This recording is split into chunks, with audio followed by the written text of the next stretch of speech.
আমি এখানে মশলা বেশি নিতেছি কারণ আমার এখানে ছোট সাইজের আপারই এটা নষ্ট হয়ে গেছে। তো এটা যদি আমি অল্প মশলা নিই, আমার এই অনুযায়ী নাই, তাহলে জীবনে এটা টেস্ট হবে না। এটার জন্য আমি বেশি বেশি নিতেছি। এখানটা আমি পরিমাণ মতো আপনাদের যে রেসিপি এটা নিয়ে নেব।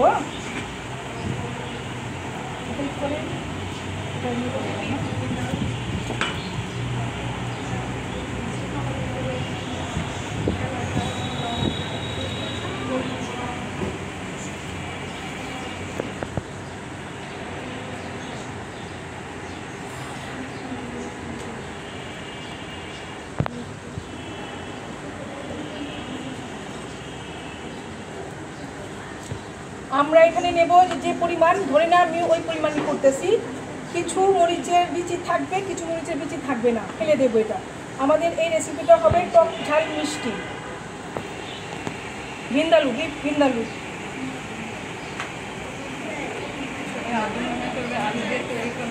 আচ্ছা, যারা নতুন আসছে মানে দেরি করে আসছেন